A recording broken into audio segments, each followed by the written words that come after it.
Right, so I'm just going to run over how to load 5.4 dark slides. Each dark slide's got two sides to it. There's a black side and a white side. The black side is for the exposed film once you've taken a picture, but when you load your film, as you can see, they're all turned round to white. So I'm going to turn this one round to white as well. There are a couple of clips there. You can see sometimes you can't get the slide in. They need to be turned just there, just so that you can get the slide in. So the best way to do it is to have the slides facing literally this way, so that you pull the slide to open the dark slide with your left hand, as so, and then you can open this, and then you can actually load the film in with your right hand.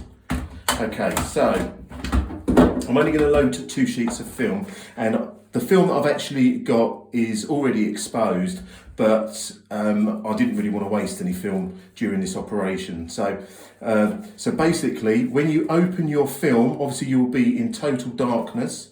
So you want to get yourself with the dark slides directly in front of you so you can feel everything, and then your box of film, make sure you've cut it open, because this would have been taped closed to stop it opening and ruining all your film. So once you've cut them in the dark, you will open the box, and it's a box within a box. So you will open up this as so. You can sort of shake down the film, and there we can see you would have your film inside. So this would obviously be, in this case, this will be unexposed film, okay? So the main thing to remember is, and Trace, you can come in close, maybe here, and just highlight this.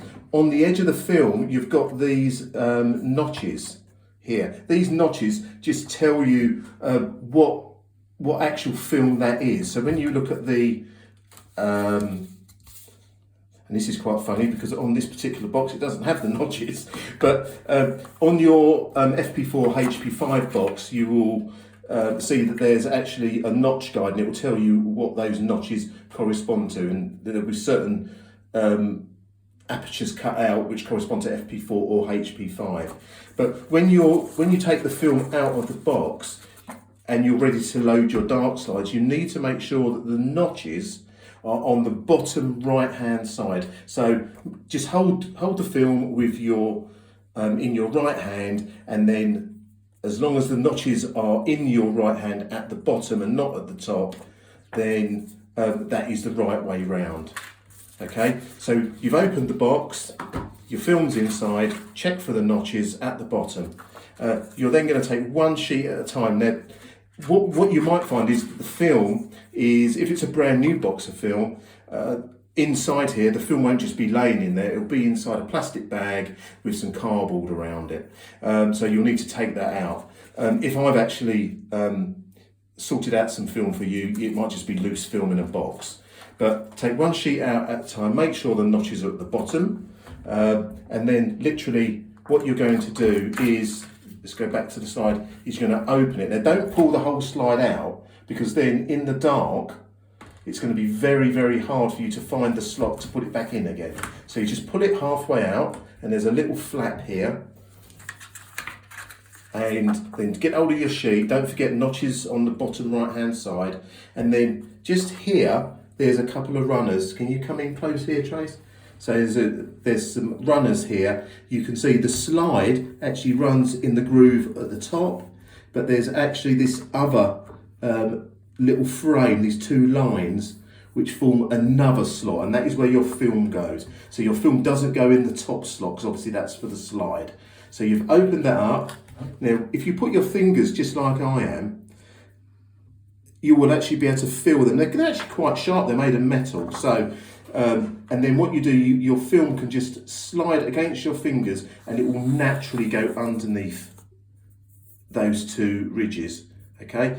There's a couple of little stops here, and you can see the film moving there, and you'll know when it's in because it's cleared these. So at that point you can close this, put the slide in, and then you turn it over, and sometimes it won't open, so you might have to turn these a little bit to make sure you can open the slide. But it's pretty straightforward. And then same again, notches right, bottom right hand side, fingers here, and then slide it underneath. And then you close it. And then you just, once you've done that one, put it in front and then work to the next one and so forth. So when you come to unload your film, I've put an empty box in the cases recently, so you've got an empty box there. So basically when you come into the darkroom, in the light, you would take this out, so it's box in the box in the box again. And then what you need to do, I generally turn them around again so that my right hand pulls open the slide. And then don't forget, once you've shot them, all the dark sides are going to be the other way round. Yeah, so they'll start off this way, and then once the film goes into the camera, you will take the dark slide out, you'll take your picture, and then it goes back in black side round, and then you know you photographed it. You also may want to write some details on here of what you've photographed with the Chinograph pencil. So at this point, you're going to, in the dark, obviously, you'll open the slide again, don't take it all the way out, and there's a little dip here. There's a little dip, and you can just about get your finger under there, fingernail, and you can just gently put it, don't put it out really fast, but you can put out nice and slowly, and then you can just lay that in your box. And we'll do it again for the next sheet. This should be black side round, obviously, if you've already shot that, and then we get that up there. Don't bend it up too much because you'll crease the film, but that needs to just pull out, lay it in your box, and so forth. And then you push those away once it's all fully loaded, and then you'll just close the box, like so forth, and then obviously you can put some tape around it for when you come to do your processing. Have fun!